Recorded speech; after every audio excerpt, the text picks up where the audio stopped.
Atin pong ipinagdiriwang ngayon ang kapistahan ng pagliliwanag sa bagong anyo ng Panginoon, the Transfiguration of the Lord.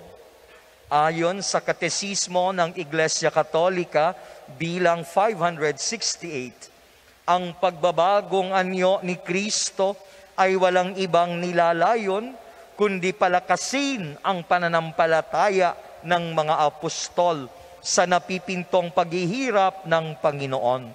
Ang pag-ahon sa isang mataas na bundok ay paghahanda sa pag-ahon sa isa pang bundok sa Kalbaryo.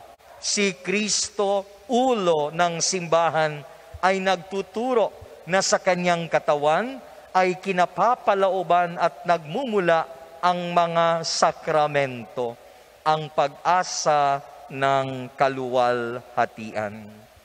Ayon sa Ebanghelyong ating ipinahayag, umakyat si Jesus sa isang mataas na bundok kasama sina Pedro, Santiago at Juan.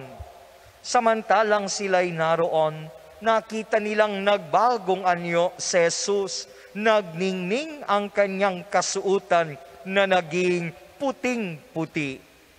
The word transfiguration comes from the two Latin roots, trans, across ang ibig sabihin, and figura, which means form and shape.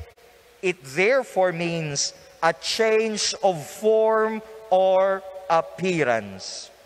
Jesus' appearance changed and became glorious.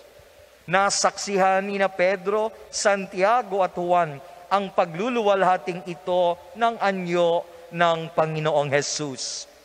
The three apostles were given a glimpse of the glory of God's kingdom shining out of Jesus. Maliban sa pagliliwanag ng anyo ng Panginoon, nakita ng tatlong alagad, si Moises at Elias, na nakikipag-usap kay Jesus. Sinasagisag ni na Moises at Elias ang dalawang bahagi ng lumang tipan, ang kautusan o batas at mga propeta. Moses was the giver of the law, and Elijah was considered as the greatest of the prophets. Ang kautusan at ang mga propeta ay tumutukoy sa kaganapan ng kaligtasan ng sangkatauhan sa pamamagitan ng Mesiyas at sa kanyang pagpapakasakit at kamatayan sa Jerusalem sa bundok ng Kalbaryo. Sa diwang ito, masasabing ang pagbabagong anyo ni Jesus ay pagpapakita na ng kaluwalhatian ng Panginoong Jesus na ihayag at gaganapin sa krus. The fullness of the glory of the Messiah shall shine ever brightly on the cross at the sacrificial death freely chosen and embraced by Jesus. Si Jesus ang minamahal kong anak ayon sa tinig na narinig ng tatlong alagad. It must have been a very overwhelming and amazing sight for Peter. Nabighani siya ng kaluwalhatiang kanyang nakita. Kaya sinabi niya kay Jesus, Guro, mabuti pa'y dumito na tayo. Gagawa po kami ng 3 kubol. Isa po sa inyo, isa kay Moises, at isa kay Elias.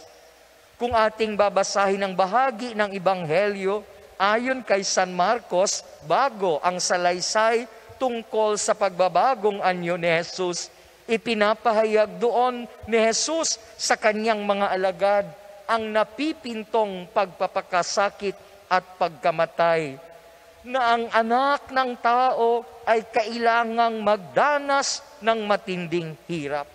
Hindi ito matanggap ni Pedro, kaya inakay ni Pedro sa tabi ang Panginoon. Sinansala niya si Jesus. At dito sa bahaging ito, sinabihan ni Jesus si Pedro, umalis ka sa harap ko, Satanas. ang iniisip mo hindi galing sa Diyos, kundi sa mga tao. Peter was focusing on the wrong thing when he made the suggestion of building tents right on that mountain. Ang nais niya ay palawigin ang kaluwalhatiang kanyang nakita. Ngunit ayaw niyang makita ang kaganapan ng luwalhating kanyang nasaksihan ng panandalian.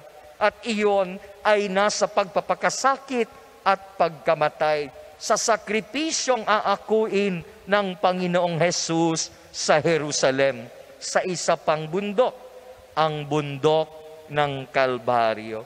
My brothers and sisters, what happened at the Transfiguration is meant to direct and point toward the suffering and death that Jesus is about to experience.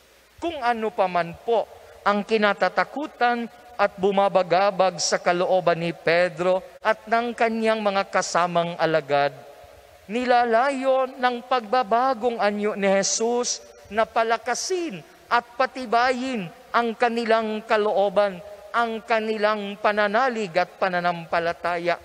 At matatanggap nila na iyon ang itinakdang daan na tatahakin ng anak ng Diyos ayon sa kautusan at sa mga ipinahayag ng mga propeta. And everything will transpire according to the will of the Father and through the boundless obedience of the Son to His Father. Sa madaling salita, walang ibang daan patungo sa paghihirap sa ganap na kaluwalhatian, kundi ang pagdanas ng paghihirap, ng pagdurusa at kamatayan. And Peter and the rest of the apostles and disciples will all go through the same experience, and they will face death with the same assurance. The glory that Jesus had will also be theirs. God allows people to experience something that would strengthen their faith and hope. Ang ating hinaharap ngayon ay maaari nating tingnan bilang pagmumulat ng Panginoon sa ating lahat na sa gitna ng pandemya, na sa gitna ng kahirapan, ang nais niya'y lumago at tumibay ang ating pananampalataya. Tulungan nawa tayo